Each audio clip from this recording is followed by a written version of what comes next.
War Room Nation, we are live and in the building with Nate Jones on What's happening? What's going on, good, guys? How y'all doing out there, man? Pretty good, man. How are you? Man, doing well. You know, it's really early here. We out here in San Diego. Cool. Having a good time, man. I love San Diego, actually. That's one of my favorite cities, man. Yeah, always beautiful out there. It never rains in Southern California. Uh-oh, now you're singing a song. Come on here. Oh, my goodness. War Room Nation, Nate Jones is the music industry's premier bass player. He's on with any and everyone that you could think of in the R&B world, pop world, and hip-hop world, both on tour, in the studio, and we are honored and blessed to have him with us here today in the War Room. Thank you guys so much for even having me, man. Oh, man. No, you fam now. Yes, so sir. Yes, sir. On and chop it up many more times. We understand that you play many instruments. So how did the bass become your featured instrument, and how long have you been playing? Well, I started playing drums when I was younger. You know the story, home church, and, you know, all the cousins, and to stay out of trouble, they had us doing something. So we were all playing drums, and there was so many of us that, you know, I had a cousin that was playing bass. I said, you know, I want to try something else. And he started teaching me bass. Shout out to Barry. And the saga continues. No doubt. All right, so tell us how you broke into the music industry and some of your biggest accomplishments thus far, you know, within the industry. Breaking into the industry. Well, like I said, just when I was young, just playing in church. And most of the tours come out of church. That's why a lot of times when I check out these different bands like Alicia Keys' band, and we all know each other just from playing in church, you know, when we were younger. Cool. But breaking in, it just amounted just being the right place, right time, and just staying true to the craft, and, you know, just sticking with it. No doubt. Well, I noticed that you just you named Alicia Keys. I was about to ask you, who are some of the more notable acts that you've played with and tours that you've been on? With me, I toured with a guy named Life Jennings. That was one of my first breaks through in the R&B world. He was really, really hot on the charts. He had a #1 single, and he gave me my first opportunity. So Life Jennings, and right now I'm doing a lot of studio stuff with J. Cole. Of course, I'm working with Trey Songz, and Trey's been keeping me. He's been keeping me busy for the last 4 years. And, you know, I work with Estelle, I work with Adele. I mean, the list goes on and on and on and on.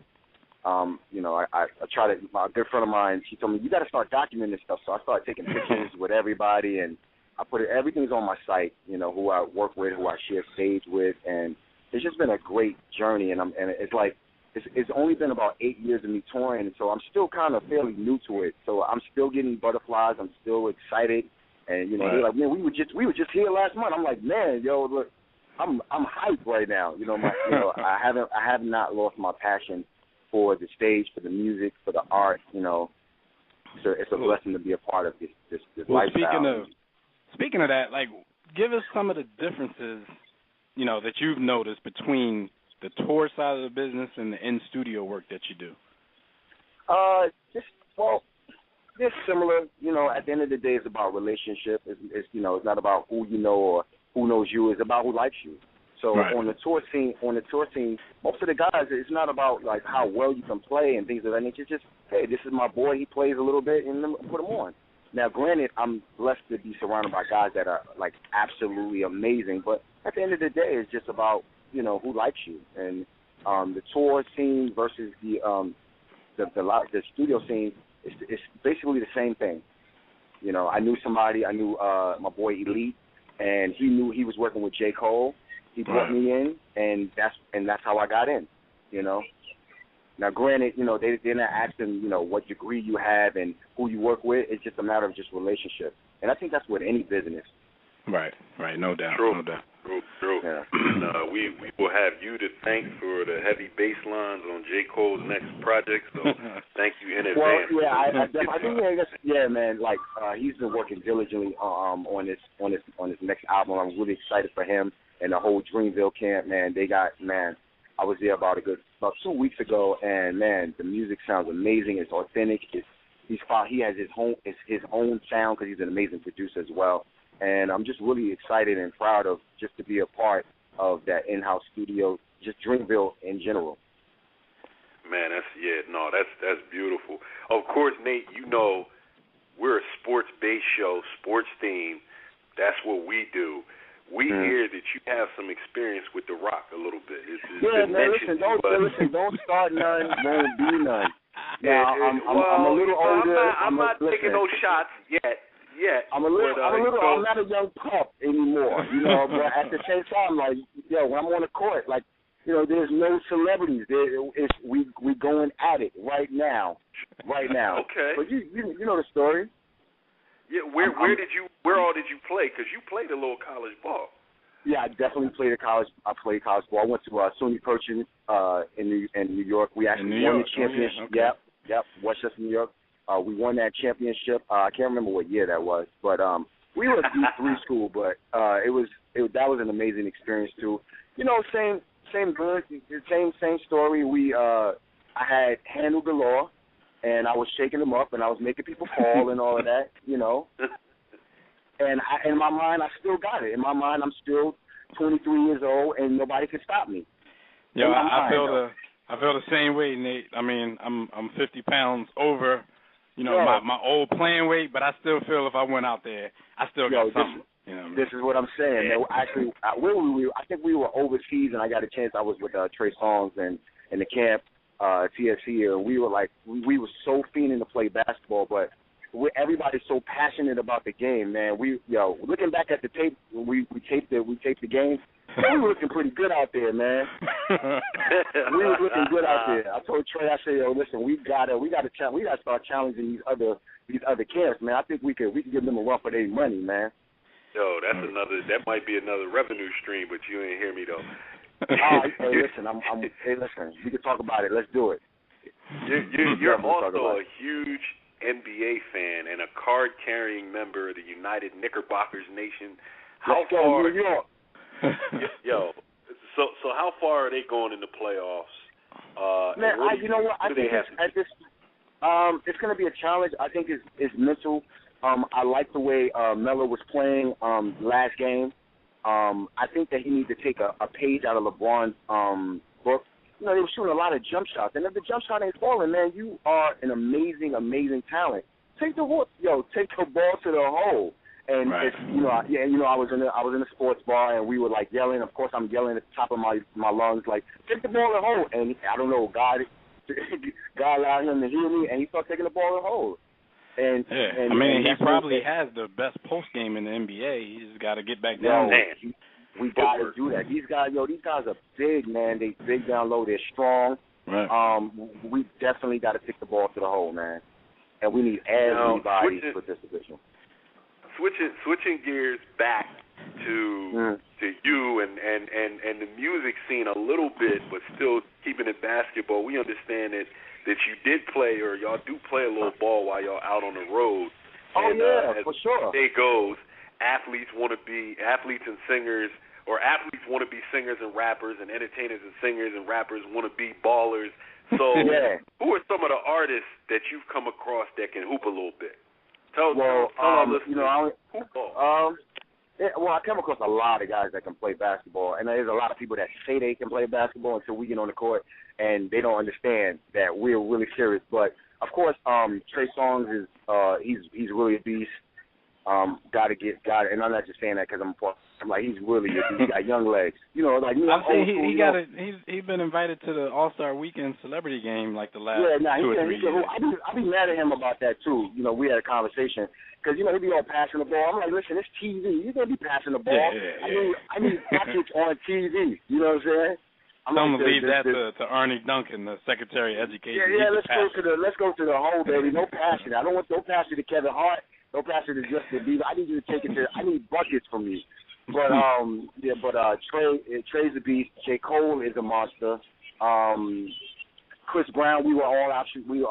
We did a show in Australia, and there was a whole bunch of acts on that bill, Superfest, and we got a chance to play with Chris Brown. Chris Brown is a monster. Yeah. Chris Brown can hoop. Neo can hoop a little bit. Yeah, he got a little hands on a little bounce. Yeah, he definitely got it. Kevin Hart got a nice game. But it's so many cats. But those are some that off the top of the brain right now. You know, those guys that come to mind. Yeah, I like to take credit for that. Me and Kevin Hart went to day camp together back in, I don't even want to say the year, but back in Philly. Okay. So, you know, I want to take a little bit of credit for that. You know, schooling him up a little definitely. bit. You bust Kevin. He got some fundamentals, man.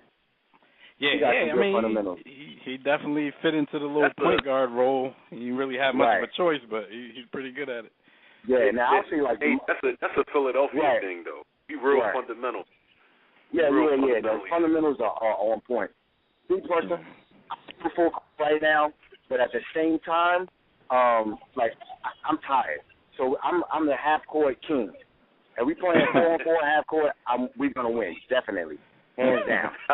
I'm going to give you up. I'm going to find your weakness. Oh, you can't go left? We're going to push you to your left. We're going to make it happen. And I'm a defensive player. You can't stand in front of me. I'm fast.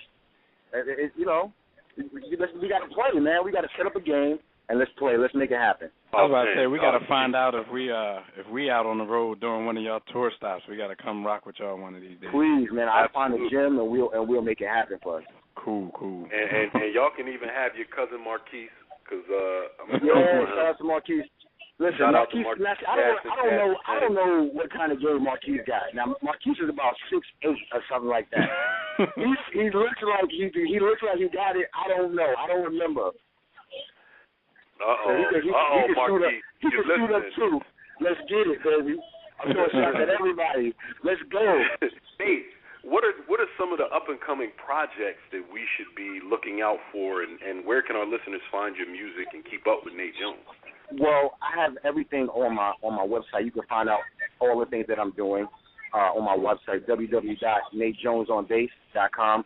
But while we talk off air, I have a movement called Taste the Stage. Now, Taste the Stage is like one of New York's premier open mics and artist showcases. We're a 10-year vet movement. We've been moving locations. We were in Brooklyn for 10 years. Now we're in the city. I know Harlem wants us. Queens wants us. It's just an amazing event. And I'm actually building the website for that right now. But we have like all the online stuff, the Instagram and the Facebook and the Twitter. Taste the Stage, one word. And you can kind of there's a whole bunch of pictures and things of that nature up there. But it's an amazing movement. Some of the top musicians in the world playing the band. And what we're basically trying to do is a school for the next generation, because cats are getting lost. You know, cats, the musicians, they're developing these amazing skills. They get on YouTube, they get 100,000 views, and they skip a school. And with me, I don't want to tell my age, but I went through a school where we had to play in the clubs. I had to play in church, I had to play in the club, and all of that's a testament to my development and where we are now. So I don't want that to get lost. You know what I mean? So we're definitely reaching back, giving people opportunities to share stage with the industry's greats and the best. And my band, we got cats that play with Lauryn Hill, J. Cole. I work with Trey Songz. I share stage with Stevie Wonder and so many other shows. Crow. We on a pop radio show today with Neo and The Wanted, and most of these acts, people we don't even know because they're pop acts, So we're definitely making some groundbreaking moves with this movement. Cool. Man, no, Nate, actually, but usually right before we get our guests off, we ask them to quote unquote do their commercial. You on point, brother, because you just did your commercial for us anyway. but no, it's all good. But before we do get you out of here, just tell them one more time where they can find the website, and if you got any, if you're on Twitter, if you're on anything else, let them know. Got you. Well, once again, my name is Nate Jones on bass. My Instagram, I made it really simple for everybody. Nate Jones on bass, one word. That's my Instagram, Twitter, Facebook. My website is www.natejonesonbase.com. I'm definitely looking to do sessions. I'm looking to do events. If you need a band, you holler at me. Whatever you need, I basically got it. So check me out, and I definitely want to thank Wolam Sports, man. You guys have definitely blessed me, made my day brighter. It's early here in San Diego. I really thank you for the opportunity. Definitely. No doubt. But, anything that you do from here on out, let us know, and we'll promote it for you. We'll get it out there for you because you're fam now, like B said earlier. But go ahead, B. Oh, man, we gonna get you out of here on that note. But listeners, definitely stay tuned to Nate Jones on bass. And he's a purveyor and a curator of this music culture, just good music. Good music. Doesn't matter if it's hip-hop, R&B, pop. Good music is what should be associated with Nate Jones on bass. So thank you, brother. We appreciate you, and we appreciate your time. All of our listeners. Thank you guys so much for having me. Absolutely. All right. Talk to you guys in a little bit. And let's set up that basketball game. All right. No doubt. All right. I need 3 days in advance to stretch. All right. I'm old. Cool. All right, guys. All right, everybody. Nate Jones on bass. Yes, sir. Kuwait is the war room with 5 nights at the round table. 5 Philly guys, the first